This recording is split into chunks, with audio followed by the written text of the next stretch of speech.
Lawyers and police officers, what is the dumbest reason you've seen someone get arrested for? In the 1980s, I was a detective in Cape Town. One day, while driving through Woodstock, my partner and I saw a group of people chasing a man. We jumped in to assist and quickly apprehended him. It turned out he was suspected of pickpocketing a passenger in a third-class train carriage, the kind that was always packed tight with people standing shoulder to shoulder. The crowd insisted he had snatched something and jumped off at the Woodstock station to make his escape. When we searched his pockets, we found a pay envelope from a local fish packing plant. The envelope contained no money. Instead, there was a piece of cardboard from a cigarette pack with a message scrawled on it. Haha, lekker gewang. In Afrikaans, that translates to lol, caught you good. We traced the owner of the pay envelope using the name and employee number printed on the front. When we found him, he explained that he had been pickpocketed twice before and had lost 2 weeks of wages. Fed up, he had started hiding his actual money in his socks and carried the decoy envelope in his pocket as a trap for anyone who tried again. The culprit was ultimately convicted of the theft of an envelope valued at 15 cents. It gave him a permanent criminal record, though I can't recall what the final sentence was. It was a small price for the victim to pay for a very satisfying bit of justice. I guess here I wouldn't say that's a dumb reason for him to get arrested. He was trying to steal money, which ethically is just as bad as successfully doing it.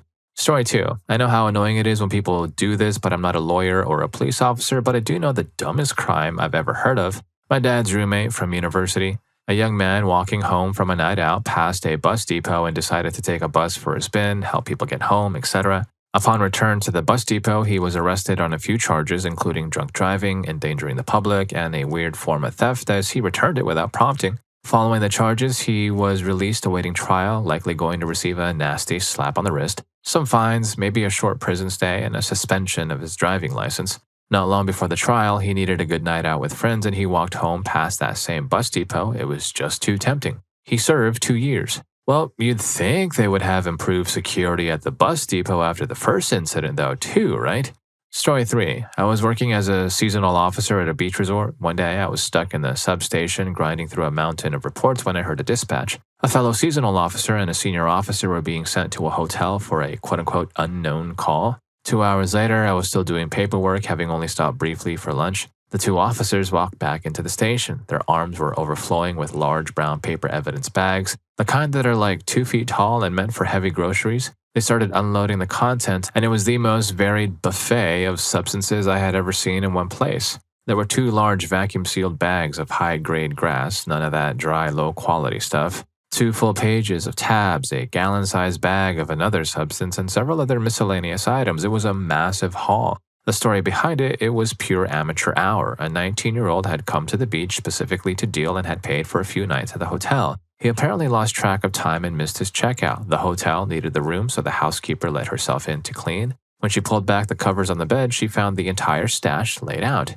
The kicker? The kid actually showed up and walked right into the room while the officers were still in the middle of their search, and that was the end of his business trip.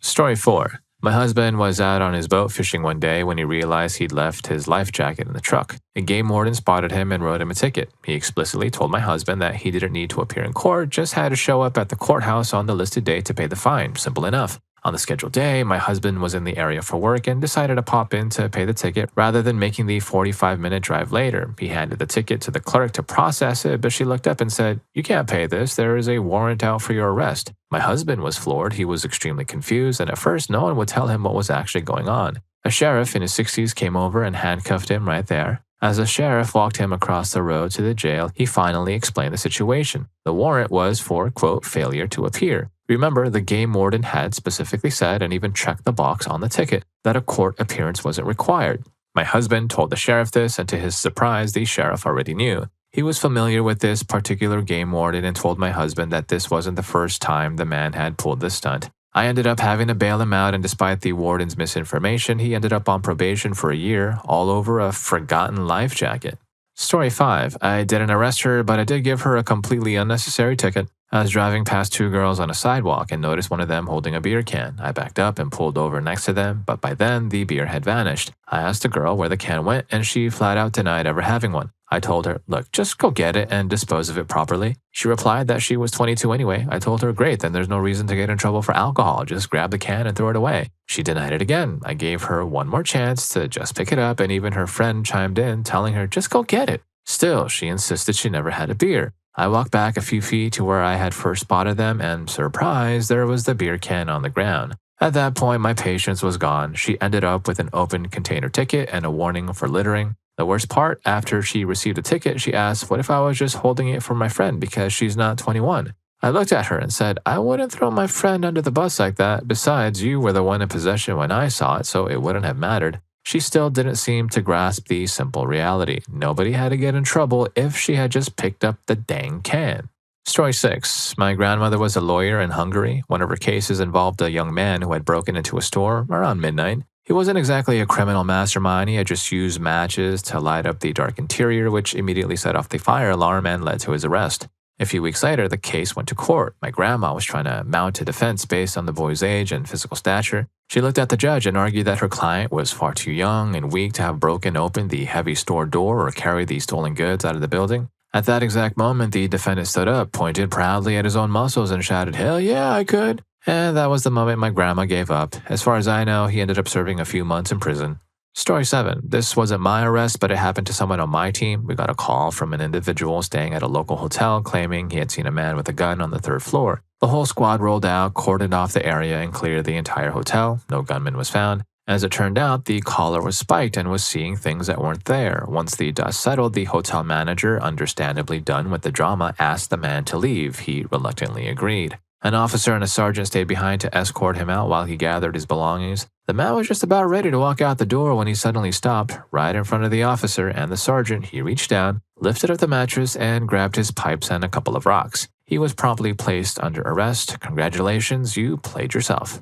Story 8. I'm not a lawyer or a police officer, but this story from a coworker stuck with me. Her son, now in his 30s, struggled with a severe substance fixation in his early 20s. His mother could always tell when he was high because he would compulsively clean the house. When he was sober, he would just sit around and do nothing. One day, desperate for another hit and having already pawned everything of value in his own home, he broke into his elderly neighbor's garage to steal whatever he could find. A neighbor spotted him and called the police. However, when the officers arrived, the elderly neighbor refused to press charges. The son had shown enough remorse that the neighbor believed him. Plus, the kid had a history of helping out by mowing the neighbor's lawn. Everyone was ready to let it go. But the son wasn't having it. Even though he had a clean record up to that point, he was consumed by guilt and likely still high. He looked at the officers and demanded that they proceed with the charges. The police explained that this was a serious felony given the value of the items and the breaking and entering, and that he was looking at real time. He didn't care. He told them he had done wrong and wanted to pay for his mistake. Because he insisted on, quote, paying his debt, he was charged with a felony. That moment of guilty conscience cost him nearly 7 years in prison. He is still on probation today. He took a clean record and destroyed his future simply because he felt he deserved it. Story 9. I wasn't a cop, but an EMT. One night while working in the city, I was dispatched to a report of an unconscious, intoxicated man lying in the street. When I arrived, he was definitely not unconscious. He was rolling around, shouting at passerbys, and he had a noticeable injury on his head. I had no idea he had been injured, so I approached him just as 2 police officers arrived on the scene. I tried to ask him what was wrong, but he just told me to screw off. The cops immediately warned him, "Stop swearing or you'll be arrested."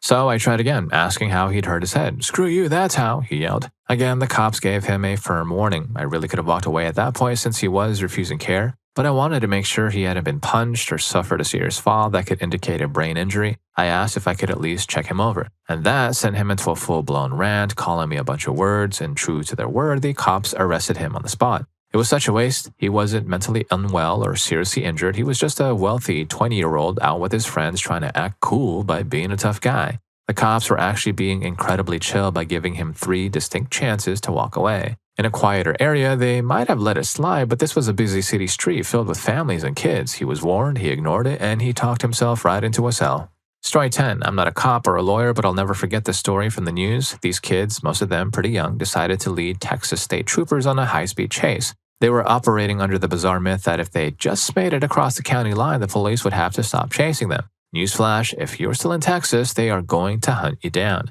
As the chase roared down the expressway, the kids were actually live streaming the entire thing on Facebook. They were talking mad smack, bragging about how the cops had nothing on them and telling the troopers to leave them alone. They were playing the roles of hardened outlaws for their followers. The fantasy came to an abrupt end when the troopers deployed spike strips, their tires popped, the car swerved off into the grass, and the tough guy personas evaporated instantly. As the officers moved in and ordered them to the ground, the kids were crying and screaming apologies to their mothers, all while the live stream was still running. It turned out at least one and possibly two of the three kids in the car were actual fugitives. It was a wild modern-day example of playing stupid games and winning stupid prizes.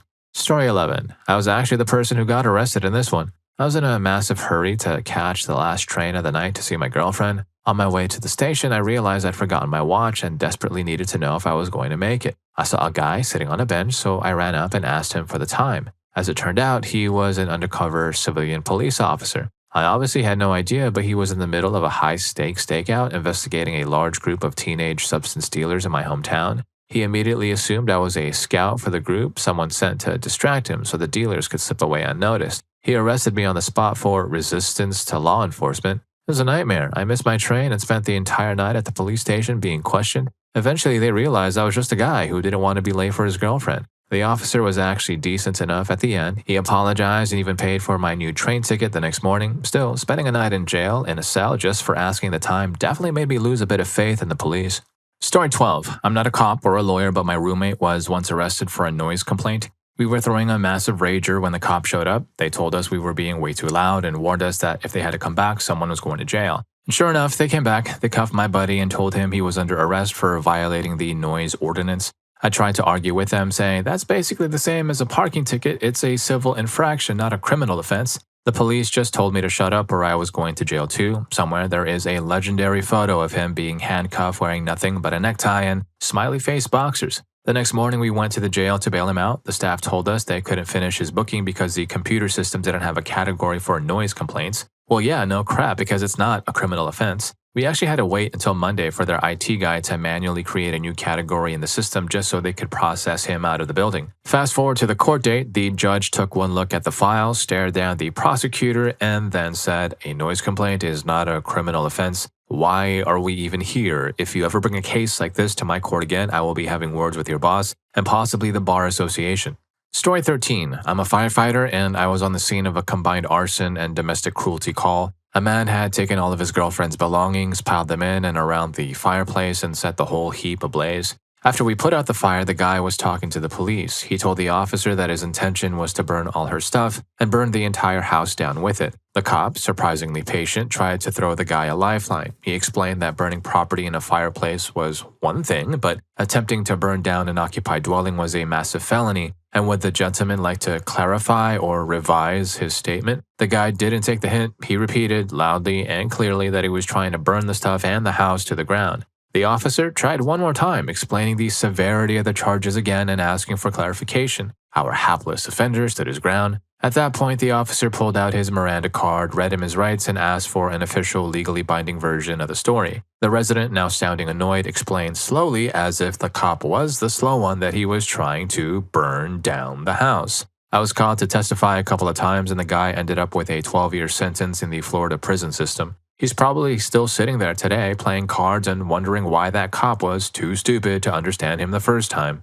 Story 14. They didn't actually get arrested, but it was a very close call. A couple of my friends in college dealt in the hardest one of all, Magic the Gathering cards. They ran the campus club, which meant they were responsible for taking the club's budget, driving out the local shops, and buying massive quantities of cards for the weekly drafts. Everything they did was completely above board. However, somewhere along the line, they had developed the hilarious but unfortunate habit of referring to the cards exclusively as product. One afternoon, a huge draft was coming up and they were in their dorm room discussing the logistics of the buy. With the window wide open for the whole floor to hear, they were intensely debating the challenges of obtaining so much product, how to properly distribute the product to all the buyers, and the street value of certain rare pieces. About 30 minutes into this conversation, there was a sharp knock on the door. It was the RA, looking incredibly awkward. So I'm pretty sure you guys are just being silly," he said, "but we've actually got to check your room." Apparently, a passing student had heard the talk of moving product and reported them to campus police as major substance distributors.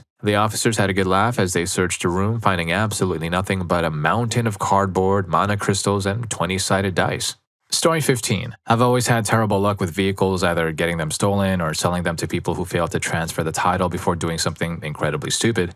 The first time it happened was with my first car, a 5.0 Mustang. The police showed up at my door asking where my car was. At the time, I didn't even know it was missing. I told them it was on blocks for the winter at my brother's house. The officer looked at me and said, "Oh, no, it's not. It was just wrecked in a high-speed chase. We thought the guy got away, but he ended up hitting a guardrail." He just shrugged, said, "Fast car," and left. Years later, at the beginning of my military career, I had another close call. Two detectives knocked on my door early on a weekend morning. I was a bit older then, with two young kids at home, and I answered the door in my underwear, completely caught off guard. They started grilling me about a silver '89 Civic.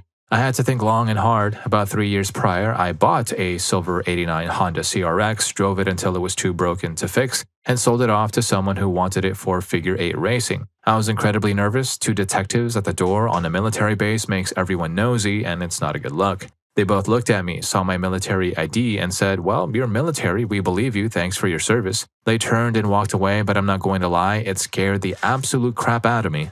Story 16. My office represented a woman I'll call Sally over 10 years, long before I joined the firm. Now, in her late 70s, Sally has a massive drinking problem. Despite several DUIs and multiple license suspensions that left her without a driver's license, she never stopped drinking or driving. She used to call our office at all hours, even the second we opened in the morning, and she was always intoxicated. Before we had caller ID, picking up the phone was a total gamble. Once she got you, she would talk and talk and talk some more. Sometimes she'd mention her latest legal disaster, but usually she just wanted to chat as if we were her best friends. My secretary used to put her on hold for 10 minutes at a time, and when she'd pick the line back up, Sally would still be mid-sentence. We told her repeatedly that we no longer represented her, but it never stuck. Her legal antics were endless. She once fled the scene of an accident likely to dodge another DUI and ended up a convicted felon for it. When she wasn't behind the wheel, she was drinking at home and then wandering her neighborhood yelling at the top of her lungs. Sometimes she'd forget to finish dressing before her walks. She'd bang on neighbors' doors at 1 a.m., leading to a mountain of citations for public intoxicatedness, disorderly conduct, and even cruelty of the 911 system, which she used to try and get her neighbors arrested for yelling at her. But my favorite incident was her, quote, escape attempt. One night, the police, who knew her by name, spotted her intoxicated in the middle of the street. She immediately tried to bolt. Being in her 70s, it wasn't exactly a high-speed chase. As she waddled away, the officers caught her in their flashlights and noticed she had clearly lost bladder control. They simply followed the literal trail of evidence all the way back to her front door. When they knocked, she answered as if she hadn't just seen them 2 minutes prior, and as if she hadn't had a giant wet stain running down her pant leg. It's been about 2 years since we last heard from her. She moved out of state to live with a family member, claiming she had been chased out of town by the police. In reality, the cops just never stopped doing their jobs. And if you're enjoying the video so far, don't forget to hit that subscribe and like button for more videos just like this. Story 17. I used to work as a criminal defense lawyer, and while I've seen my fair share of strange cases, this one was easily the most absurd. I was representing a client facing an indecent exposure charge that never should have been filed. She had been involved in a violent car accident. She wasn't wearing her seatbelt when she was T-boned by a van. Her car flipped several times before landing on the side of the road, and during the roll, she was actually ejected through an open window. Through some absolute miracle, she wasn't crushed or seriously maimed when she hit the pavement. Her injuries were mostly superficial, but the force of the ejection and the slide across the ground had completely shredded her clothes. She ended up lying on the side of the road almost entirely dazed and in shock. Instead of seeing a trauma victim, the prosecutor tried to spin a bizarre legal theory. Because she had made the decision not to wear a seatbelt, she was technically responsible for her own upon being ejected from the vehicle. The jury looked at the prosecutor like he had lost his mind. It was the stupidest argument they had ever heard. Eventually, sensing the room, the prosecutor dropped the charges. That case was a total train wreck, the worst disaster I've ever seen outside of the development of Bubsy 3D. It nearly ended my beloved Bobcat. Story 18. I once came incredibly close to being arrested in college. I had a roommate I couldn't stand who was dealing substances out of a neighbor's place. Eventually, the neighbor got sick of the constant stream of people showing up to buy product and called the cops. Sensing trouble, my roommate retreated to our apartment and locked himself inside. I was at work when the police called me, asking if I could come over and let them into the apartment. I agreed and left work immediately. Once I let them in, they searched the entire place, except for my bedroom, which I kept strictly locked. During the search, the officers found a bag of pink Himalayan salt in my kitchen cabinet. They were absolutely convinced it was substances. It got so ridiculous that I ended up grabbing a handful and eating it right in front of them to prove it was just salt. They didn't believe me and took the bag as evidence anyway before arresting my roommate and hauling off all of his gear. Then the lead officer turned to me and asked if he could bring a canine unit in to do a final sweep. I looked him in the eye and said, "I think you've already found everything." Little did he know, behind that one locked bedroom door, I had my own personal stash of goodies that could have put me away for a very long time. It was a massive gamble, but it paid off.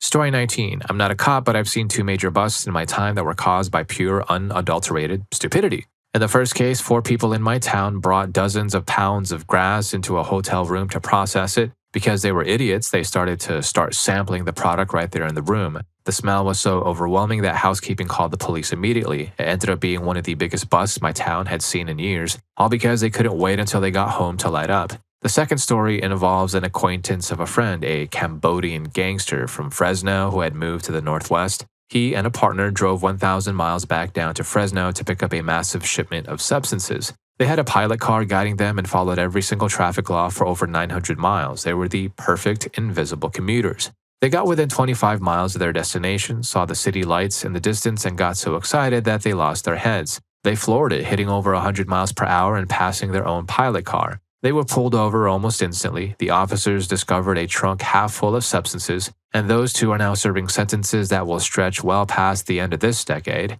They did 98% of the trip perfectly, only to blow it in the final 20 minutes.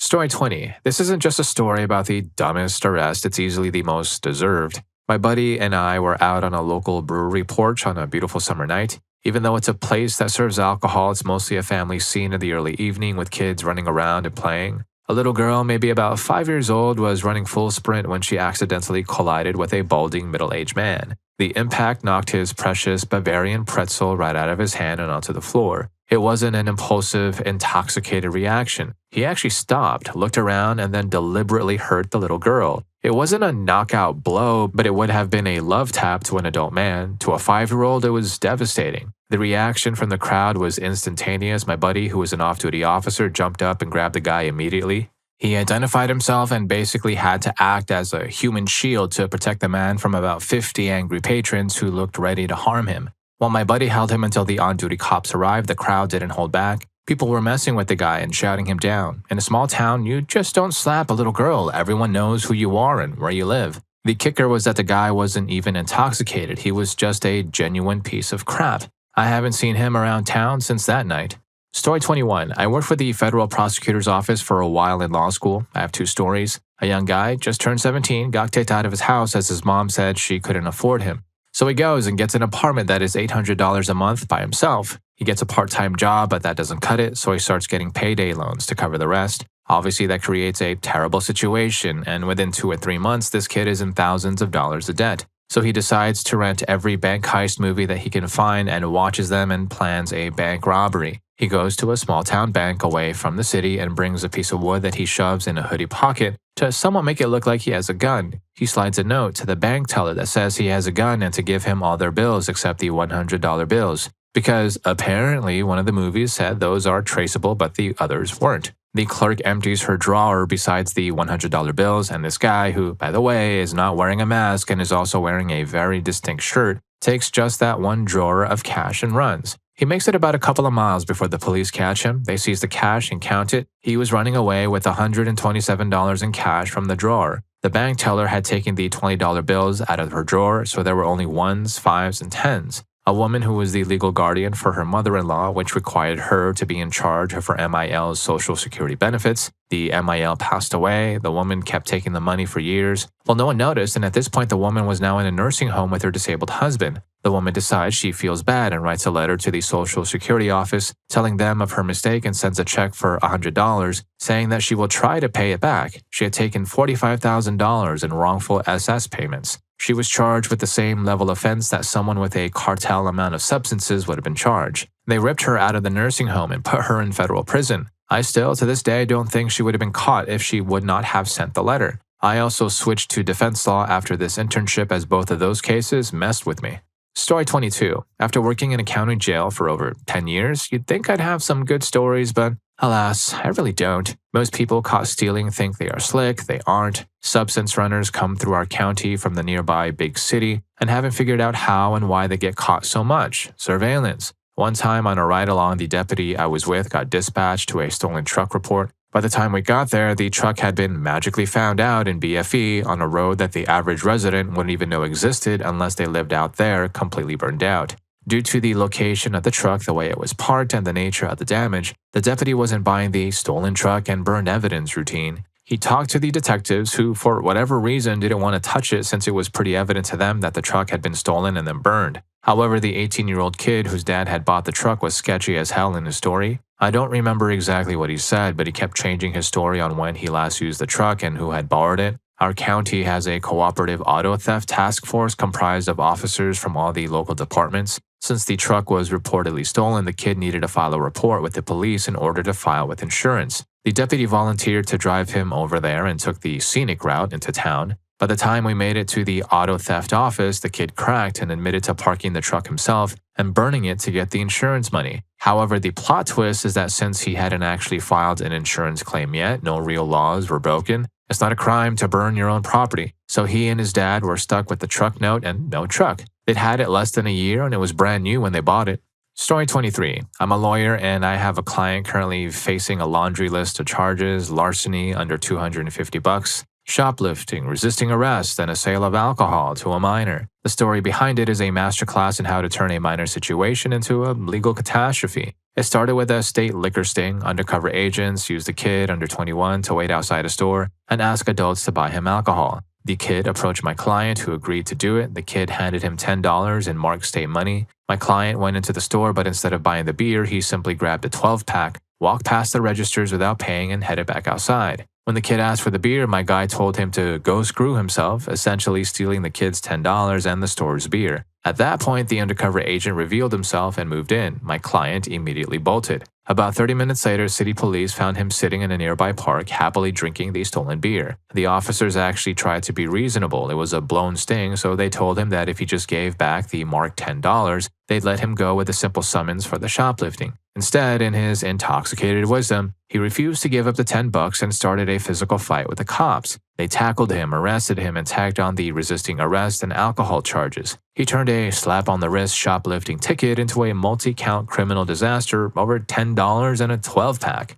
Story 24. This isn't the dumbest or craziest story ever, but it's recent and kind of funny. My partner and I got called out to a local park because a couple was having a loud verbal argument in public. As we pulled in, multiple bystanders were pointing us towards the disruption. They clearly knew why we were there. We found the young couple, both in their mid-20s, still arguing and separated them. My partner talked to the male and I talked to the female. Turns out it was a woman's birthday and they had been both drinking. She had gotten intoxicated and was mad because he wasn't paying enough attention to her. She was pretty hysterical, but the guy seemed like he hadn't had much to drink and was relatively calm. Witnesses told us that she had been hitting and pushing him, and he confirmed that she'd gotten physical. He said he was in some pain and had minor marks on him, but the main vibe I got was that he was just fed up with her behavior more than anything. She admitted to it, so we handcuffed her and put her in the car. As I was seatbelting her in, I heard my partner talking with the boyfriend. Out of the blue, the guy shouted, "So I'm just supposed to stand here while y'all take my girl?" Bro, after telling the cops that she got physical with you, you're surprised this is happening? He started getting belligerent about us arresting his girlfriend. We tried to de-escalate and told him he could bail her out later, but he had completely lost his mind. My partner and I were really not in the mood to fight that night, but the situation was rapidly approaching that point.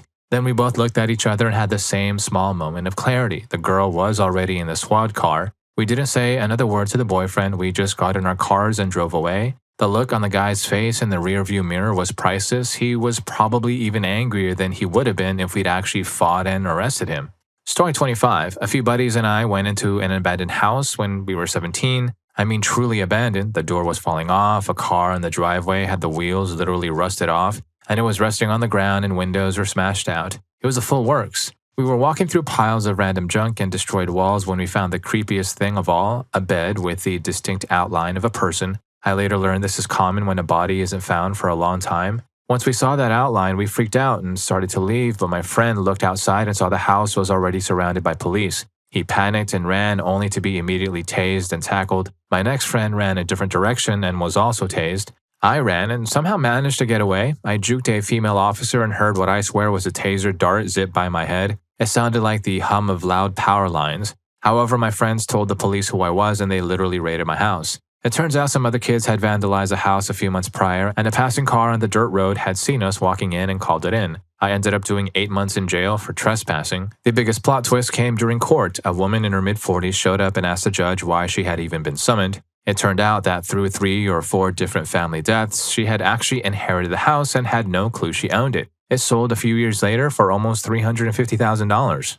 Story 26. I'm not a lawyer or a police officer, but I do have a brief story about some mates who did something stupid and ended up on telly. So back in the day when my mates and I were in our late teens, we were filled with extreme amounts of, dumb energy. It was on a night of fireworks for a bonfire night in town, and we were doing our usual routine of drinking to excess and being a public nuisance. 2 of our mates disappeared during the fireworks, but the next week one was banned from entering the town center and the other had a tracker on his ankle. They eventually filled the rest of us in on what happened. They had gone to an apartment block, ripped up a bolted-down bench, and carried it to a footbridge over the river a couple of hundred yards away. They then sat on the bench in the middle of the bridge to smoke a spliff before chucking the bench into the river. What they had failed to notice while lifting the bench was that the apartment block was fully covered by CCTV, and there was a dome camera overlooking the footbridge. A few months later, the footage was featured on a program called Britain's Dumbest Criminals.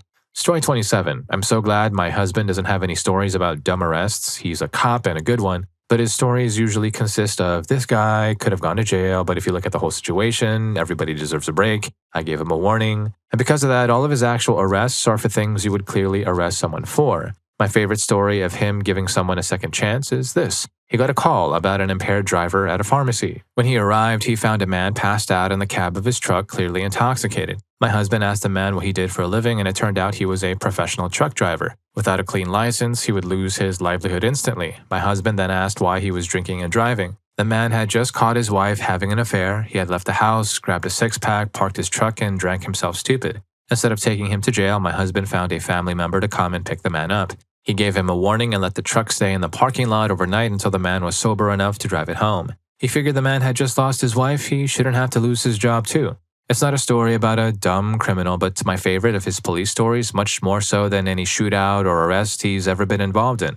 Story 28. I was working in a plainclothes detail on a rainy night when we got a call about a burglary suspect who had just fled the scene and was running through backyards. My partner and I were riding in a very nondescript Ford Crown Vic. This was a pretty rough area, known for having lots of gypsy cabs and run-down taxis. Our suspect had apparently hunkered down somewhere and called for a cab. As we rolled down the street, we probably looked like we were searching for an address. Sure enough, Crap for Brains pops out from behind a house and flags us down. We stop, and he just hops right into the back seat. My partner and I both turned around at the same time, and all the guy could muster was a big sigh and a really defeated, crap. It was the easiest arrest I've ever made. Story 29. I used to work in mall security and used to cooperate with the local police department to the point where we knew them by names. One day, one of the cops stopped me for directions through the maintenance hallways in the mall because a shoplifter ran into the hallways and got lost, so he called the cops. Idiot still had the stuff he stole instead of ditching it somewhere. We found him trapped in a store that was being built. Since it was locked from the outside, the only door he entered locked behind him, so he was stuck inside. Another one was this girl who was a known shoplifter who got arrested for stealing from the same store she hit earlier in the week and the week before. This one I didn't see but read a news article about a local guy who was pulled over for speeding and gave a name he heard on TV. Turns out he heard it in the news, and that guy whose name he gave, the cop, was wanted for murder and weapon violations. The cop pulled a gun on him and the man gave his real name, so now he got arrested for giving a false name, speeding, and to top it off, he was intoxicated.